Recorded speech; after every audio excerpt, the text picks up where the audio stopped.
Bonjour à tous et nous nous retrouvons aujourd'hui pour un nouvel épisode de Voices in Mosaic. Aujourd'hui, j'ai, l'occasion de discuter avec une amie d'Elinaz qui, nous parlera de son parcours, qui nous parlera, de qui elle est et aussi de son identité. Avant toute chose, je vais pas plus vous faire attendre. Je vais, te laisser Linas t'exprimer. Peux-tu te présenter, nous parler un peu de ton parcours? Voilà, le champ libre et le temps est à toi. Super, bah, bonjour, merci beaucoup, pour cet entretien. J'ai trop hâte de parler avec toi. Bah, je m'appelle Elinas, je suis une réalisatrice et actrice iranienne américaine. En gros, je veux parler anglais et français pendant cette interview, juste pour, faciliter les choses. Mais, en gros, j'ai grandi en Iran et j'ai déménagé aux États-Unis quand j'avais 12 ans. Du coup, j'ai passé moitié de ma vie, en Iran et moitié au Maryland, aux USA. Et du coup, j'ai toujours voulu faire, des choses créatives, cinéma, acting, et creative writing, tout ce qui est par rapport de storytelling, en fait. Et c'est pour ça que pendant mes études, j'ai étudié, à Sciences Po et Columbia dans un double diplôme et j'ai étudié, sciences politiques du Moyen-Orient et aussi film à New York. Du coup, oui, j'ai continué ces doubles parcours toute ma vie un peu. En plus, ce qui est très drôle, c'est qu'on a sans se connaître, on a découvert qu'on avait des amis en commun, Ouais, et là, c'était vraiment improbable comme quoi le monde est très petit, c'est ça. heu, donc voilà. Ouais, Heu, c'est hyper petit le monde, mais c'est ça que j'ai réalisé petit à petit que chaque fois que je rencontre les gens, soit dans la côté, sciences politiques, soit dans la côté créative, il y a toujours des liens, partout, des gens qui se connaissent, c'est ouais. et tu as dit que donc tu étais, réalisatrice de films, donc productrice. Comment ça t'est venu à l'idée de le devenir? Bah, en fait, c'est parce que, bah, j'ai toujours, fait, acting, et j'ai grandi avec ça. J'ai grandi avec ce rêve, d'être une actrice. Et c'était un peu pendant, quand j'ai déménagé aux États-Unis que j'ai réalisé, que j'ai trop envie de vraiment de diriger les histoires qu'on voit, en fait. Et c'est pas que je veux seulement jouer dans les projets d'autres gens, mais aussi j'aimerais écrire et produire, et réaliser mes propres films parce que c'est comme ça qu'on peut changer les avis, comme ça qu'on peut montrer nos propres cultures. Du coup, c'était plutôt ça et j'étais toujours un peu dedans déjà, même en Iran, j'ai réalisé des choses quand j'étais petite, juste parce que j'ai beaucoup aimé faire des petits trucs théâtre avec mes amis ou machin, les petits trucs comme ça. Mais du coup, j'ai réalisé ça peut-être, après que je déménagé aux États-Unis. Et donc tu parles de fait que tu as une double culture. Comment tu fais pour vivre entre ta culture du coup iranienne, mais aussi occidentale puisque tu as vécu aux États-Unis et actuellement tu vis en France. Donc comment tu navigues tout cela? C'est intéressant parce que pour moi, quand j'ai grandi en Iran, ma mère, elle a toujours gardé cette double culture là-bas aussi dans le sens que elle a ramené tous les traditions iraniens, américains, européens, tous ces petits partis parce qu'elle a aussi grandi un peu partout. Du coup, on avait ça chez moi dès le début. On ne devait pas choisir. Et ça, c'était quelque chose que plus tard dans ma vie, j'ai réalisé, les gens essayaient de me mettre dans une catégorie, bah ouais, tu es aussi américaine ou tu es iranienne, ou tu pas ça, tu es ça. Et ça, je n'ai pas aimé trop, parce que moi, je me sens et je me sentais toujours iranienne de base. Et après, je savais que j'ai toujours tous les autres, parties de ces cultures, américaines, françaises, parce que même mon père et ma mère, ils ont vécu, en France à un moment aussi. Du coup, c'était toujours, une mélange. Mais en fait, c'est pour ça que je crois pas qu'il faut choisir et je crois que c'est très beau de juste vivre avec cette idée parce que même aujourd'hui, with a very globalized world, je crois que tout le monde est un peu comme ça. Même si tu déménages pas, je crois, American culture comes into Europe, through their films, the cinema, et cetera. Du coup, c'est vraiment pas tu es pas obligé de venir d'un pays pour aimer la culture, pour partager la culture, pour apprendre la culture. Du coup, aujourd'hui, je crois, je me sens surtout iranienne et je me sens parce que ça, c'est le pays que ça me manque, ça, c'est le pays que si je dois un jour, bah, retourner, ça c'est ça, c'est l'endroit que j'ai envie de live in again. But yeah, it's the mix of cultures. I think it's been interesting, but it's always been in my life. So I haven't really thought that I have to choose one or the other or um, reject one for the other. J'aime beaucoup ce que tu dis parce que, il y a beaucoup de personnes qui rejettent une identité pour se rapprocher de l'autre ou alors ils vont essayer de lier les 2 identités, mais en même temps, ils ont du mal à les lier ensemble et le fait que tu puisses mettre cela en avant et que tu montres que c'est une richesse de pouvoir, embrasser les 2 identités en même temps, je trouve ça magnifique et du coup, vu que tu as vécu aux États-Unis, il y a une question qui me vient quand même en tête, c'est, l'Iran est toujours perçu de manière négative par les Américains. On le voit encore aujourd'hui avec l'actualité, c'est toujours l'Iran les méchants et on a du mal à expliquer ce que c'est qu'être iranien. Il y a beaucoup d'Iraniens qui ont du mal à se sentir fiers d'être iraniens, d'autres le sont, donc on a quand même un conflit entre ces 2 cultures en Occident et tout particulièrement aux États-Unis et donc pour toi, que signi qu'est-ce que cela signifie d'être une femme iranienne vivant aux États-Unis? C'était une très bonne question.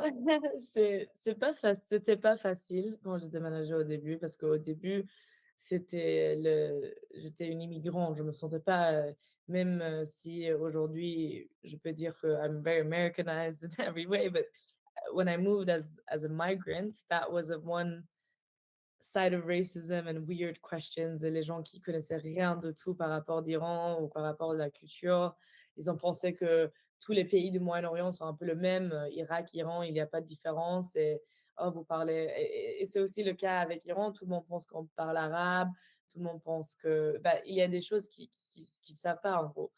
Mais c'est vrai que, même aujourd'hui, c'est vraiment négatif la manière qu'on voit, Iran dans les nouvelles, sur la télé, surtout et c'est intéressant parce que quand j'avais 15 ans, j'ai dit à mon père: «Bah, il faut que je rentre en Iran parce que si j'en peux plus, like, j'en peux plus rester aux États-Unis sans retourner» et ça faisait, je crois, 3 ans que je j'ai pas pu, aller et du coup, j'ai dit à mon père, mais et à un moment donné, j'ai vu dans tous les news cycles of CNN to Fox News to même les séries que j'ai regardées, Scandal, je sais pas, tous les trucs et c'était toujours le méchant, c'était Iran. Iran, c'est tout le monde est violent, tout le monde là, c'est un pays, dans une galère et c'est dangereux et cetera et j'ai commencé de penser comme ça aussi à un moment et I really had to take a step back and be like: oh my God, I've stopped wanting to go back parce que j'ai un peu peur. Parce que tout que c'est toujours des choses négatives, mais c'est pas la réalité, c'est pas le cas non plus. Oui, 100%, c'est la réalité dans le sens que le régime, le gouvernement, là, c'est vraiment oppressif et il y a des choses, and our people are suffering. Mais en grandissant, c'est aussi les gens like they live their life. The world doesn't stop. And we live beautiful lives. We have such subcultures and hidden cultures and hidden movements and art and beautiful side to our country qu'on voit pas Mmh. in the West. Et du coup, c'était un peu dur au début et j'ai décidé que c'est un peu à moi de changer les avis d'autres gens que l'inverse. Que laisser leur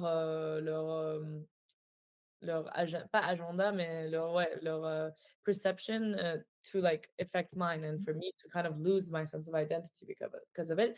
Mais it had to be a conscious choice. It wasn't, it's not very it's it can go into your subconscious without you even realizing it, and all of a sudden you're losing a part of yourself, you know?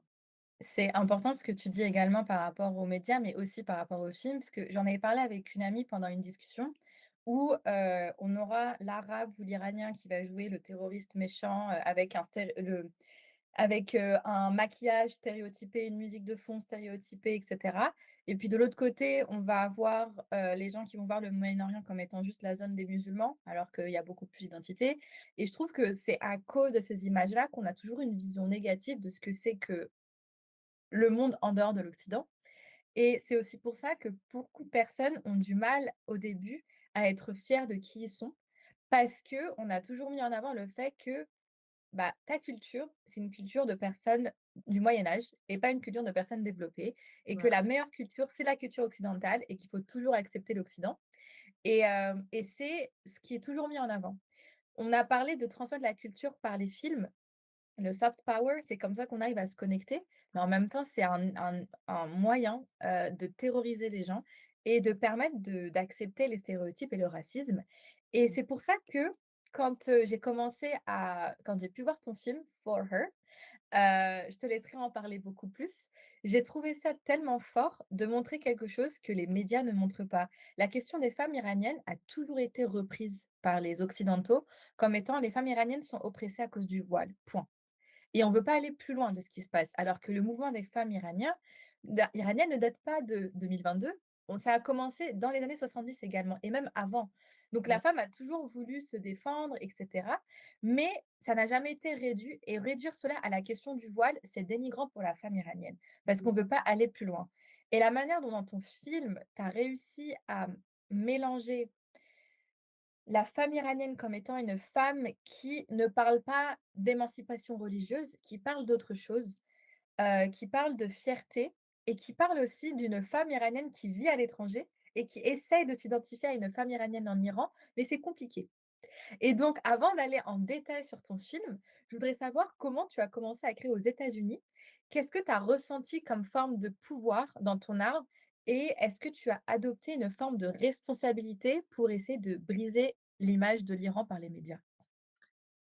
oui, 100. Bah, tout d'abord, tout ce que tu as dit, c'est vraiment, je suis d'accord et je trouve que même, l'idée d'être moderne ou d'être western, les gens essaient de confondre les 2, mais à mon avis, un pays peut être moderne mais pas forcément western, et tu peux garder ta culture et tu peux développer comme, bah, parce qu'on est en 2026. C'est pas Mmh. forcément, on n'est pas obligé de choisir la culture des États-Unis ou de la France ou de d'autres pays pour arriver à avoir un pays développé avec des droits humains, machin, et du coup ça, je trouve que c'est un débat que je vois souvent. Mais, par rapport de moi et mes arts, je pendant 2022, c'était, bah, c'était un époque que j'ai réalisé que j'ai la puissance de raconter les histoires que je veux, parce que c'était aussi le moment que j'ai commencé mes études à New York. Du coup, j'ai commencé mes études, dans le cinéma, et du coup, c'était un peu aussi, j'ai pensé: «J'ai le droit maintenant, j'ai la» comment on dit? Même en anglais, j'ai oublié le mot. J'ai le droit, mais aussi, legitimacy, c'est ça. Legitimacy de to tell a story that might actually be watched and might be enjoyed and might be received and people might listen. Um, and I realized that it's really up to us parce que aussi, quand avant, je pensais pas que j'ai si grand je pensais pas que j'ai une obligation aussi, j'ai où je peux changer grand chose, en fait. Mais après 2022, j'ai réalisé, bah, il y a des jeunes filles de mon âge en train de mourir pour leurs pour leurs droits, humains, et moi, c'est à nous, c'est pas que à moi, mais c'est à nous, à tout le monde dehors le pays, de parler de ça, amplify their voices, to carry on their messages, to make sure they're heard worldwide.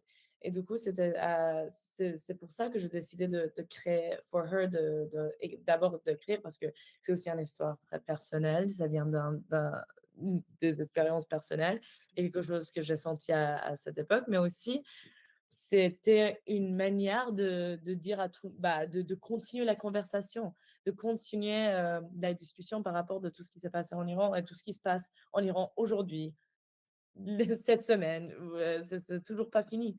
On est toujours, dans le même combat. Du coup, ouais, c'est vraiment à tous les diasporas, mais aussi à tout le monde de continuer à parler et de continuer à produire les arts, discuter, avoir des débats, tout avoir des discussions et rêver, heu, Mmh. d'un pays, libre.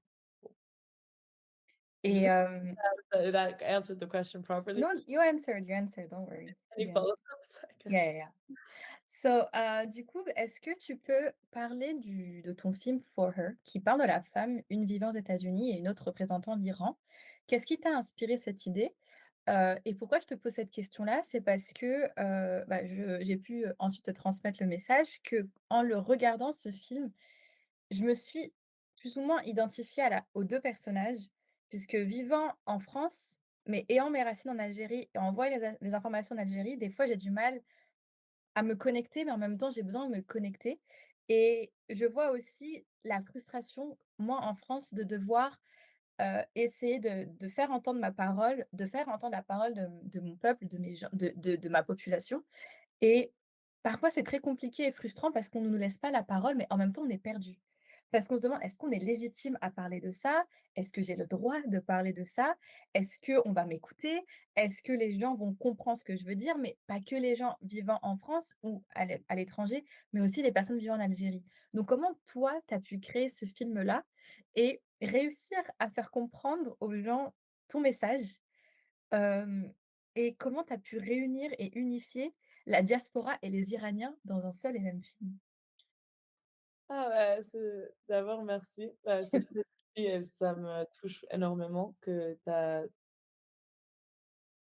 que le film a réussi quoi à te toucher aussi, à te montrer quelque chose, de toi. Hem, where do I start with this? But first, but the idea came out of a limitation. Parce que, d'abord, je crois toutes les histoires, tous les arts qui sont hyper personnels, qui sont hyper vulnérables, ils sont toujours Mmh, les meilleurs et sont toujours les histoires qu'il faut raconter.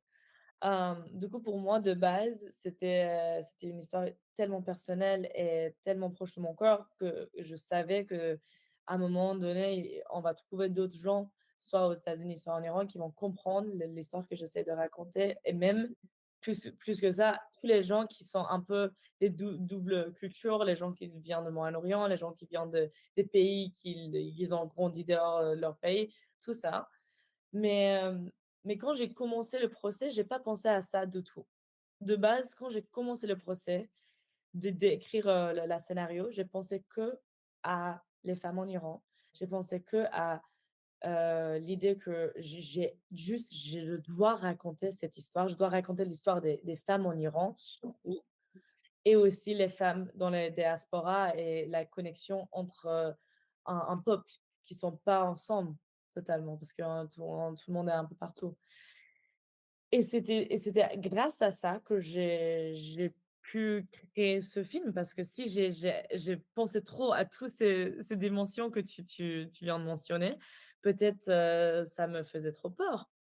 Du coup, j'ai même pas réfléchi trop et de base, je voulais vraiment raconter une histoire des gens en Iran et je me disais: «Bah, je suis à New York, j'ai pas le budget de recréer Iran, en tout cas». Et j'aimerais juste créer les conversations très intimes qui se passent dans les têtes de plein de gens visuellement. Et du coup, c'est pour ça que j'ai eu cette idée de la personnage principale qui est une fille, qui habite, à New York et un peu une personnage qui est fictive, qui est un peu surréaliste. On ne sait pas si elle est vraiment une personne. Est-ce qu'elle est juste dans la tête de le personnage principal? Is she and there's many ways to interpret it too because like you said, it's two sides of the same coin. Is it the same person in some senses? Is it Mahnaz, the if she had stayed in Iran and had grown up in Iran, is it a different version of her? Or is it a childhood friend she left behind when moving? Like, il y a toutes ces idées que je crois, toutes ces questions que je ne veux pas répondre parce que c'est pas à moi je crois que chaque personne qui regarde le film, c'est à eux de dire, bah, this is how they interpret it. Mais, mais aussi, c'est intéressant parce que it just shows the complexities that go on in someone's head, even in Mahnaz's questions and the survivor's guilt of someone who's not in the country versus the very frankness, frankness of Roshan, who was just like, she doesn't romanticize any of it. You know, she's very much in the real of what her country is going through. Whereas Mahnouz has at a distance has this able to look at everything with these like rose-colored goggles of. Du coup, il y a ce mélange là dans l'histoire que même, comme j'ai dit, c'est tellement, je l'ai créé très, like, j'ai écrit la scénario dans un mois. Et j'ai commencé à trouver une équipe de tournage avant de finir la scénario. Du coup, j'ai commencé les entretiens pour mon équipe avant d'avoir une scénario à donner, de dire: «Voilà, est-ce que ça t'intéresse?» Du coup, chaque fois, je devais pitcher l'histoire, pitcher les idées, et expliquer pourquoi et comment on va tourner ce film. Et du coup, c'est pour ça, c'est aussi authentique dans un sens. Parce que Mmh. I didn't overthink it, and I think, I didn't overthink any missteps I might take. What if I say the wrong thing and I upset the wrong person? I didn't think of any of that because to me, all I was trying to do, all I wanted to do was make people, anyone, Iranian and non Iranians, to feel what this moment in time and these girls in this moment of time felt. That was my goal. And so that's why. Franchement, bah, bravo parce qu'on n'a pas ressenti tout ça. Enfin, quand on le voit, le film, on a l'impression que tout a été pensé au bon moment, au bon endroit, que tout a été réfléchi, pendant très longtemps. Parce que, par exemple, pendant longtemps, tu mets en avant que la distance n'efface pas la solidarité, que tout le monde soutient tout le monde d'une manière différente, soit par la manifestation, soit en discutant avec les autres ou en tentant de rejoindre des associations pour faire amplifier la voix. Mais en même temps, tu mets en avant, le fait que les médias font pas aussi bien que ça leur travail de relais de l'information et que la plupart du temps, les luttes des Iraniens passent sous silence. Parce qu'on n'a pas envie d'écouter ce discours-là, mais plutôt écouter l'autre discours fabriqué. Et donc, quand on regarde le film, on se dit que Mahnaz et sa conscience, ou alors le deuxième personnage, sont en conflit, mais en même temps se comprennent. On voit aussi que on essaye de donner un peu d'iranécité à quelqu'un, mais en même temps, elle est déjà assez iranienne, mais vivant à l'étranger. Donc, elle a sa légitimité, mais on voit pas cette légitimité-là d'iranienne parce qu'elle habite pas en Iran. En même temps, elle est iranienne. Et donc, avoir cette bataille interne qu'on voit dans le film montre en fait un travail qui est pour moi, je pensais que ça t'a pris plusieurs mois pour écrire ton script et filmer tout ça. Alors que là, que tu me dis, ça a pris un mois, c'est incroyable. Ça fait un mois de d'écrire le scénario, Ouais. bah, de base. Et du coup, on a, juste, not to make it sound like we're so quick and Non, genius, rien. ça a pris, à peu près 2 3 mois de préparer le film.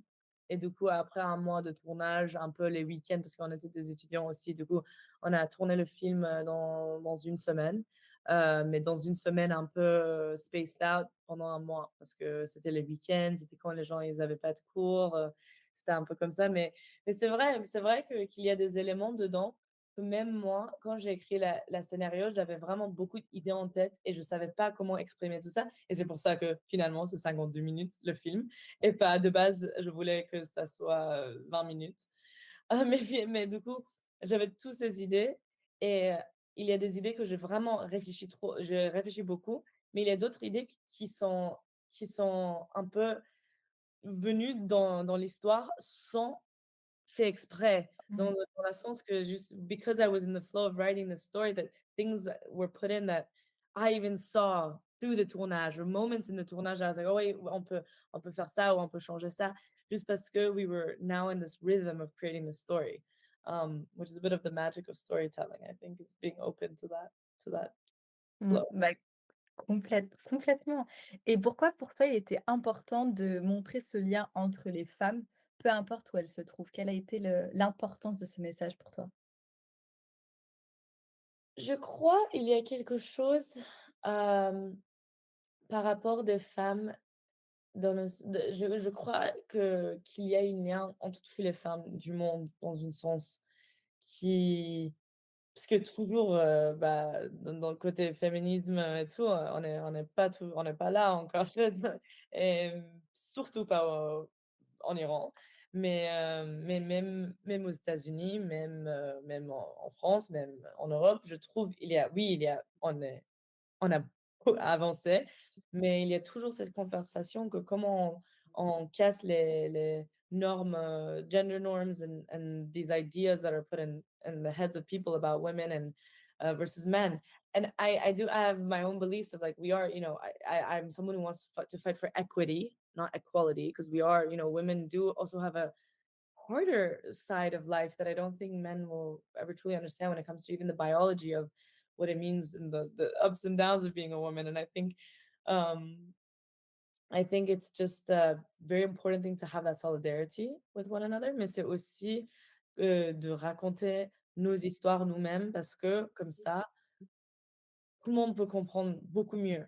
C'est le même idée que l'idée, c'est le même idée que le désir de partager une histoire iranienne.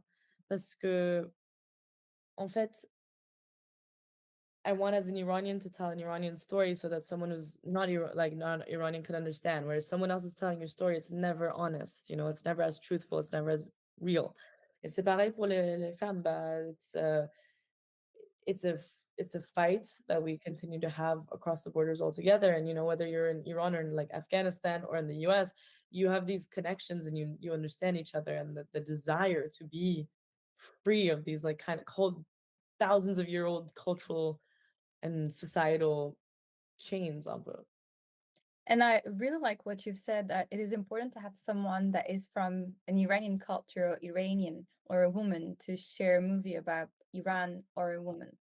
We've seen that is not always the case. Whenever we see something related to one country, it's never someone from the country. It's always a white person trying to portray the person and try to convey something. And it's never related to ourselves.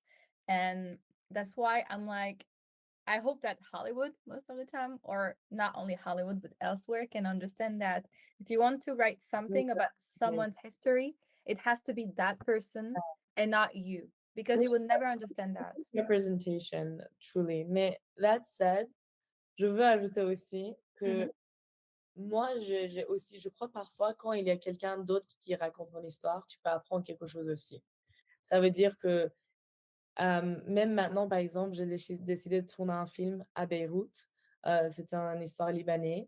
Mon équipe était totalement libanais, l'actrice principale et aussi la productrice, les productrices, 2 filles, libanaises. Mais en même temps, c'est moi, je suis pas libanaise et je voulais raconter cette histoire parce que c'était une histoire universelle, mais even in doing so, I made sure that it's honest to the story I'm telling, because it's especially since it's not my story, you have to hear the voices of those around you. Ça veut du coup, ça veut pas dire que on veut garder, et gatekeep tout ce qui est à nous, pour nous et c'est à nous de raconter tout, mais ça veut dire il faut créer des communautés de collaboration, de discussion, de dialogue et c'est comme ça qu'on peut créer des choses uniques et c'est comme ça qu'on peut voir les perspectives différentes. Parce que parfois aussi, quand tu es trop proche, dans un sujet, dans un élément, c'est important de parfois avoir des gens qui peuvent te dire: «Bah, OK, take a step back, look at it a bit from a bigger picture». Hem, ça, c'est Yep, aussi tellement important. I, I agree. Je suis complètement d'accord avec toi dessus. C'est toujours important de toujours être entouré de personnes qui puissent également nous aider à comprendre et à nous guider, puisqu'au final, c'est que comme ça que ça fonctionne. Exactement. Mais ouais, tu as bien raison. Et surtout, you've said in the movie, nothing is too big or too small when it comes to fighting for women's rights. Could you expand more on this idea? Um I think that we so often stop ourselves from doing anything because we think that we're powerless. Et c'est difficile à ce moment aussi de me convaincre parfois de dire, bah, what I do online, what I put out, and my art matters when we see so much pain, when we see so much bloodshed. Um, and it is very tough, but I think that's when this reminder is important for everyone, where is that no matter what you're doing and how you're doing it, your voice matters and it's heard. Whether it's and I realized this during the Women Life Freedom Movement, I realize this now on Instagram when seeing what's going on in Iran.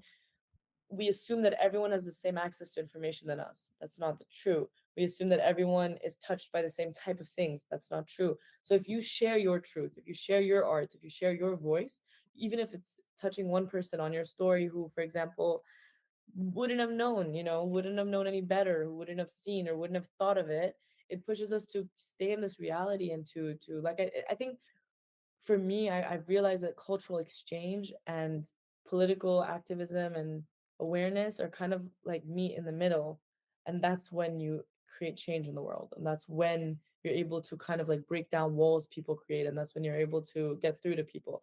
Um, and even then it's hard, and even then it's very hard, but it doesn't mean we shouldn't try, and I think we owe it to ourselves to try, but personally, as an Iranian, I say this, I think we as Iranians owe it to the Iranian people to try, like, I don't find it very fair, surtout avec les diasporas iraniens, parfois il y a des gens qui sont vraiment ils ont pas d'espoir pour, notre pays. Je dis: «Bah, vous avez pas le droit d'avoir de penser comme ça, parce qu'il y a des gens qui sont en train de mourir pour cette lutte contre, ce régime et pour leur, for their rights, So, on n'a pas le droit de juste arrêter et de dire: «Bah, franchement, on peut rien faire». Non, parce qu'il y a des gens qui sont toujours dans les rues, il y a des gens qui toujours, sont en train de combattre.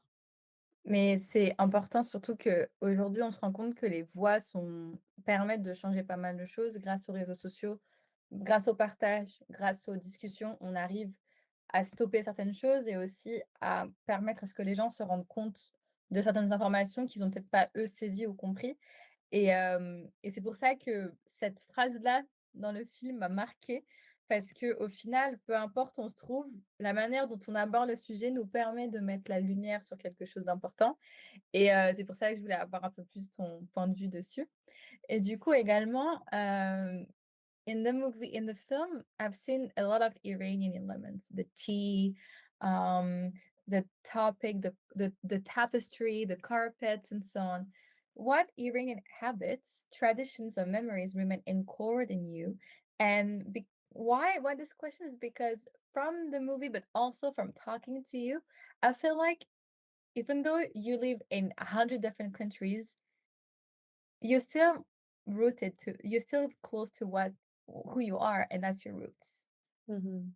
No, definitely, I mean, home is forever for me Shiraz, Iran, and even then the version that I remember of my childhood town versus what it is now, it's not the same place and things evolve.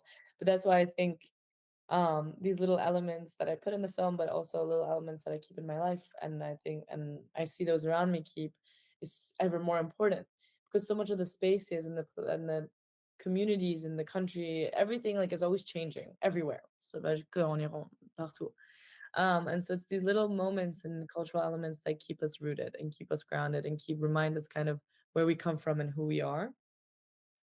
Du coup, dans le film, on a vu, des petits symboles comme ça. Par exemple, quand elle boit le thé, on met toujours, la sucre dans la bouche et après on boit le thé. Du coup, comme ça mélange dans like, it's a bit weird, but c'est beaucoup plus sucré comme ça, mais that's how, like, an Iranian thing that, we do.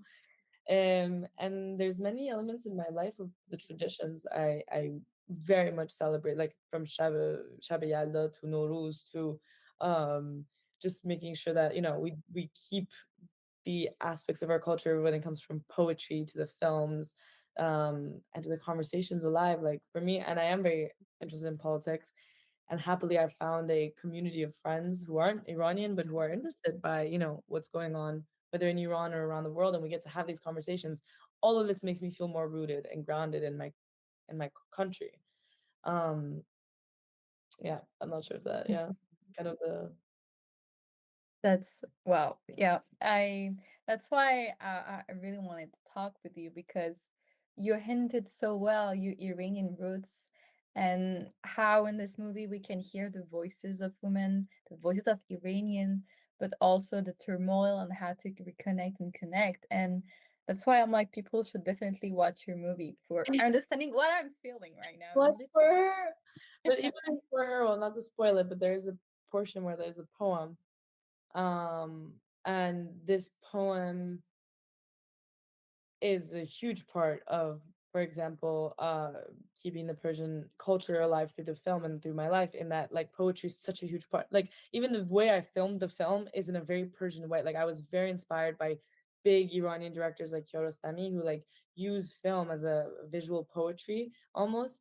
But even directly in the film, I put a poem that speaks to women's rights and women standing up and that by Firuz by Farrokhzad, the poet, who's I'm gonna fact check that real quick. Go ahead. Real, yeah, of course. What is it? Furur, Furur Farrokhzad. I was like, what's her name? Firuz? No, Furur. And so Furur, and it's her poem about fighting for women's rights, and it's in the film because that's a part of Roshan, and Roshan, our character, recites it, and so yeah, those all those little elements are even in the way I made the film or what I included in the film's dialogue or the way I decide what to show, how to do our shots. Like it was definitely a part of that, is that visual, this idea behind visual poetry as well, or at least tried. Okay, we need to promote more for her right now. I will make sure to have the link of where to rent or to buy the movie. And I will definitely ask you some of your poster and trailer. That way I can also put it on my social medias to share it as well. That's Because so this movie is very, for me, I'm not Iranian, but I'm very interested into Iran and I felt very connected to your story. And that's why. You know what, the craziest thing happened where this past April or May, I went to Jordan to visit well, my boyfriend who was studying Arabic there, and he was telling his Arabic teacher there about, oh yeah, my girlfriend's coming now, and showed her a picture of me, and she goes, oh my god, I know her. I've seen her. Really? And so and I when I met her, she's like, "Oh my god, I've seen your film. I watched it with my whole family." And this woman was also like, she was more religious, came from a more religious family. Her mother's hijabi, like they're much more conservative in their religious sense. But they watched the movie, they cried, they felt, they were like, "Wow, women in Iran are so like brave." Like they had all these emotions, even though like it's something that's a bit far from them and also from their understanding of like I guess what we are portrayingly fighting for, which is all our rights, not just just not just the option of whether or not we should wear the hijab. We're fighting for every human basic right. But they felt it and they connected with it, and that when I found out, I cried. I was like crying. I was like, Oh. c'est pas vrai que quelqu'un c'est comme ça, parce que elle voulait apprendre plus sur tout ce qui s'est passé en Iran, et c'est pour ça elle est allée sur ligne, elle a cherché un peu, et elle a trouvé mon film. Du coup, ça m'a touchée Mais énormément. c'est normal, c'est normal, mais je suis hyper contente que tu aies pu avoir, un retour de quelqu'un sans même, avoir eu à faire la promotion du film et cetera. C'est juste magnifique et d'ailleurs, à partir de là, il y a plein d'éléments culturels, parce que I have also an Iranian friend and we did talk a tiny bit about Nowruz and any other celebrations, and she said one thing that strikes me and makes me like, "Oh, yeah, I understand you," is that it's complicated to celebrate Iranian culture here because we don't have the same community, you don't have the same people with also the same food and way of doing it. So, for instance, I don't know if it's Nowruz, but you have to, and I don't know if it's only for people living in Tehran and not elsewhere, but you have to buy stuff that has the S letter. I don't know if it's the case. Yeah. Ouais. Um, yeah, okay, yes. And so I was like, so what do you miss most about Iran? The people, the culture, the sense of community, or how to celebrate your roots? What is it? That's a great question. What I miss most about Iran, c'est la langue. Ça me manque énormément de parler perse, toujours. Je parle avec mes parents, je parle avec mon frère, je parle avec mes amis qui sont iraniens, mais même maintenant qu'on peut changer entre français et anglais, la manière qu'on parle, I miss the fact that's one of the languages I would add in there on a day-to-day basis, even with my friends. Um, and so I think that's what I miss most about Iran, is like being able to just walk out on the street and just hear my own language all the time. I don't think I realized how tiring it is to always speak, well, I mean, English I grew up with as well, like, it's one of my native languages, but it's not the same, and it's doesn't, it feels different. I mean, like, but I mean, obviously French is even hard much harder. Um, but I wanted to say for the cultural aspects, I'm very fortunate to have found friends and a community here that have made me redefine like when I was in the US, I really struggled with it. I really missed so many elements. Like we would have Nowruz and Sharjah Masuri. Normally in Iran, you have these big bonfires you jump over and fireworks and all. With États-Unis, rien du tout. It wasn't even a break. We didn't even have go, go, go, rush, rush of day-to-day life. And then on top, oh, it's also Nowruz. And it would just go by like as if it was a bit more unimportant. It wasn't as important. Um, Du coup, that's why in the US, I really, really had a hard time with it. But once I moved to Monton for my studies and then New York, I found really a community of people who are just so engaged. And I also found the agency I have to bring whatever I want to life. Like if I want a good Nowruz, I create it. And so for my first Nowruz when I was in France without my family, I found a shop like an hour and a half away that it was in like a Carrefour or un truc. It was just like a regular French grocery store. Mais derrière, it was like it was actually a casino, un casino store. In the back, there was a little Persian section, juste parce que l'homme qui dirigeait la supermarché était iranien. And so I went there, I bought a bunch of sweets, a bunch of different things. I did my half scene and I had a huge event at my house with like 50 of my classmates and schoolmates to come and celebrate. And I kept doing that the year after. The year after, I even had a dinner where I told everyone has to make an Iranian dish. No one else, I was the only Iranian person at this point in our campus. Everyone came, and I kid you not, they made much better Iranian dishes than the one I tried to make. Like, I completely destroyed my dish. It was just not good. Heureusement, personne savait what it was supposed to be. Mais tout le monde est venu avec quelque chose très très bon. Ils ont essayé, ils ont engagé avec la culture et ils ont aimé. Et c'était vraiment incroyable de voir ça. C'est encore plus incroyable de voir ça que si c'est des autres Iraniens. Tu vois? Du coup, ça, je trouve ça cultural exchange is probably one of the most beautiful things in this world. And I think it's very sad to see that and I've talked about this before, but it is sad to see in a world where we're afraid almost to share our culture because of the misrepresentation, because of the, what's mine or what's yours. So in that sense, I don't feel like today I miss out as much on the cultural events because I've learned that it's up to me to bring those things alive in the spaces I'm in. To find my fellow Iranians in Paris or in wherever I am or in New York, to go to the Persian restaurants, to show people different foods, to learn and make those foods. Like all this has made me much happier and much more grounded in who I am.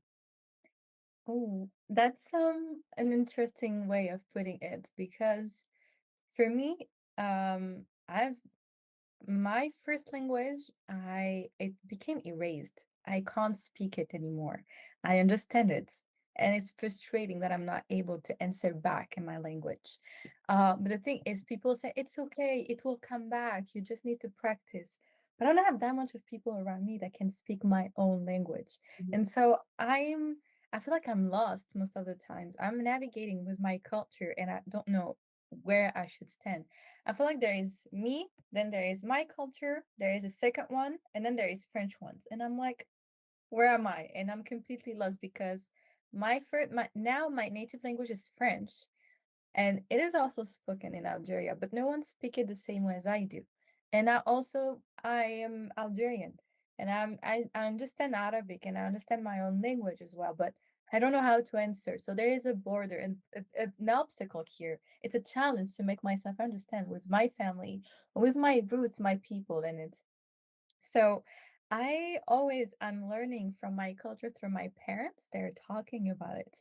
And my dad is always very enthusiastic to celebrate some celebration. We have a different New Year, we have a different celebration each year.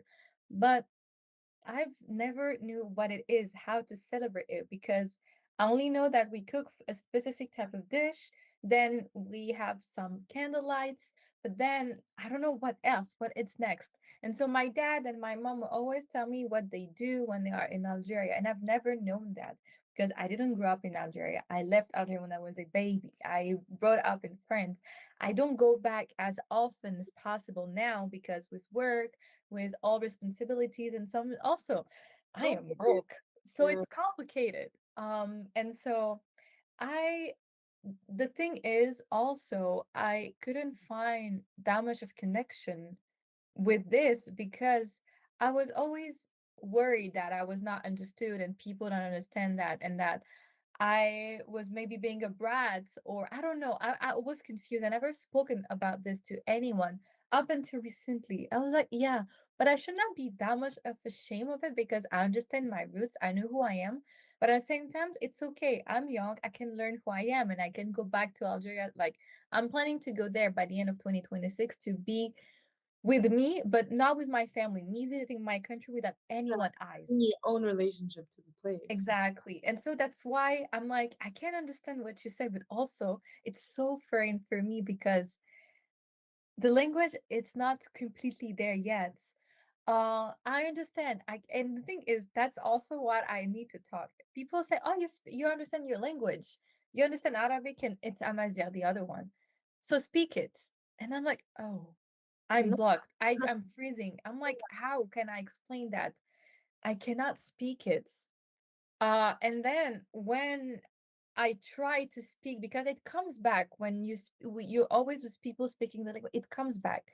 But then I was like, yeah, but you're just faking it. I'm not sure that you even understand or you even speak. And I'm like, how? Why should I prove that I understand my language by speaking it? And yeah, so it's very tense. And well, so when you say that, I'm like, I get it, but at the same time, I don't understand. I'm like, whoa, it's so interesting to see different ways of connecting with this. yeah, I would also say, like, um, you have to give yourself permission also to make mistakes, and I think a lot of times with languages, even, like, right now when I speak Farsi, obviously, I'll make it especially when I'm speaking if it's in a more professional setting or when I did a couple of, like, I spoke to people about the film in Farsi, it's a bit harder now to me because I'm not used to as casually speaking in Farsi, but I don't but it's okay, but I'll make a couple mistakes and I'll sound like a person who hasn't lived in my country for the past now 12, like 11 years, and that's okay. Or you can start speaking and sound like someone who hasn't grown up there, and that's okay. And I think um it's tough because sometimes people in the country are judging you and they're like, okay, you're not really from here. And then there's always that side to it, but it's just about how you decide to define it for yourself and to break the Mm, boundaries that others have imposed on you because they've imposed it and you've accepted it. Like you've begun to believe it, you know what I mean? yeah. Yeah, yeah, completely. In that sense, it's also partly that, I think. Yeah. Oh, that's interesting. I like the way you put it. Yeah. And so, if you ever have the chance to go back to Iran, what would be the first thing that you would do? Uh um So much. Well, I have an answer. I didn't like the first thing that popped in my head. I already know, but I'm trying to like develop what I'll say after that because it's such a not deep answer. Well, the first thing I would do, but besides, of course, seeing my beautiful grandmother, my uncles, and my family, um, I would go to Ice Pack. What is Ice Pack, you wonder? Yeah, what is it? Is a It's a store, it's a milkshake store in Shiraz, Oh. which I think it also is in Tehran as well, but I mean, I grew up in Shiraz, so I'm not sure. And it's a chocolate shake, but they compress it into this thing with bananas on the bottom. So every time when I went back the last 2 times also, the first thing I did was get fresh bread from the bakery and have a traditional, like, asharish, Persian style breakfast, like halim, like, that's what I did the first. But now, the first thing that pops into my head is Ice Pack because that's my childhood in a one little, like, milkshake smoothie thing. So, Mm. that's one of the first things I do. But, otherwise, I think I've always like, I just want to walk around aimlessly and just people watch. I think if I get to go back, I'm gonna just live in the present and to soak it all up, and hopefully soak in the liberty and the freedom that the country will have once I go. Well, once I can go. But it's still very thoughtful that you want to have your dream there because it reminds you of where you are. And so it's not a light answer. It shares a lot of message behind it because it's also the taste and the smell reminds you of And Shiraz. it's because, yeah, my home is, I want my chocolate banana milkshake. That's that's what I grew up with in Shiraz, I think that's something we try to sometimes maybe over intellectualize or over like um not over like over orientalize almost, like be like, I'm gonna go sit on a carpet and drink tea. Like, no, you know what I mean? It's like we all have developed countries that have all these different elements, including the chocolate Yeah. banana shake. So that can be the thing that reminds me of home, and that's it's not a saffron tea, you know what I mean? And that's okay because it's your That's perception of horrible. home. So it's all Exactly. right. The little Yeah. elements that we grew up with. Yeah. And so, do you feel this connection with Iran has grown stronger today? 100%. Um, I think during when I lived in the US, it was when I had struggled with my identity the most when it comes to being Iranian, but it was also the age, like 14, 15, 16 is kind of the age where you struggle most with identity as a whole. Du coup, c'est pas que culturel. Um, mais I think I also feel the most I feel a lot for my country, but more so I feel a lot for my people. I think the older I get, the more I resonate with those in the country, you know, um, and the guilt of being not there while there's people who are suffering there and fighting the fight that we all want to see won almost.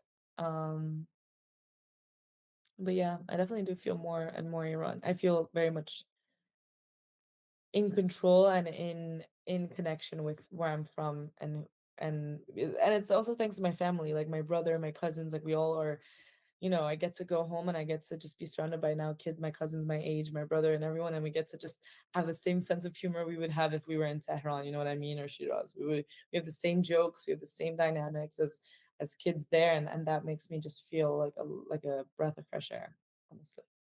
I really hope that you can go back to Iran very quickly, very as soon as possible, because it looked like it is you, and it looked like, and when we hear and we talk to each other for now soon an hour, I was like, whoa, you embrace Iran in a so beautiful way, but in a very simple and natural way that's literally, when I listen to you, I literally I'm choking up because it is very powerful, and the fact that you've chosen to speak about Iran that way, it is very pretty because people need to understand that Iranians are proud to be Iranians.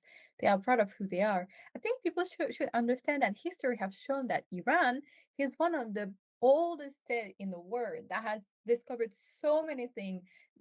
The people are amazing.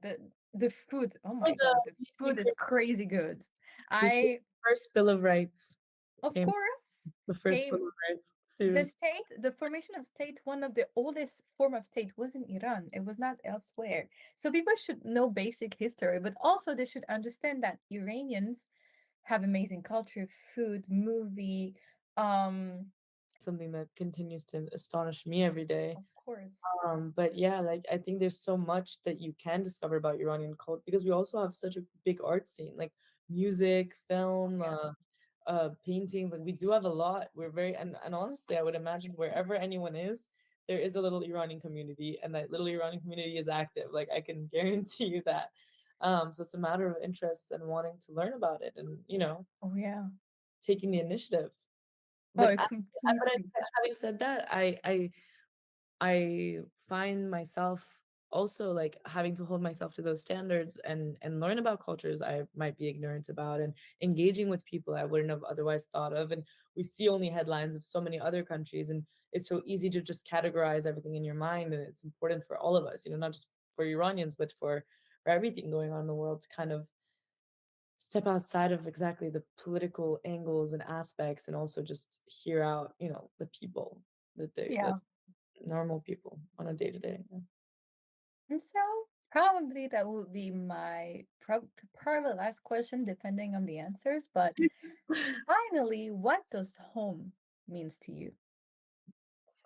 That's a great question. On a laisse tomber en français, c'est drôle ça. Vas-y. C'est le français, c'est parti.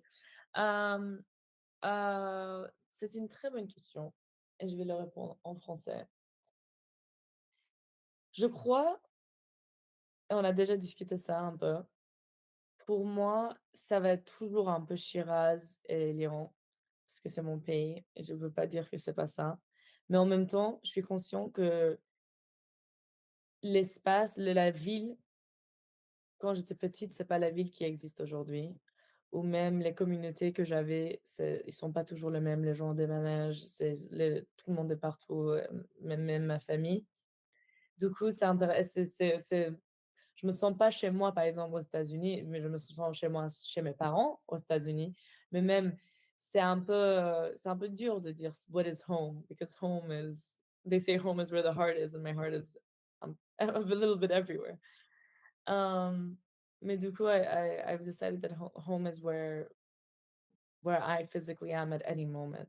Parce que il faut vivre dans le moment présent et il faut créer un environnement que tu peux vraiment progresser dans ta vie et créer des choses. Et du coup, si on est toujours dans un autre endroit, even in our te in our heads, um, we're never fully present in our lives. So that's my resolution for 2026, because I'm definitely someone who lives in the past, or someone who thinks of the future and daydreams of where the day I will go to Iran, or I think of, my childhood, or I miss my brother in New York, and I miss my life in New York. I miss this stuff.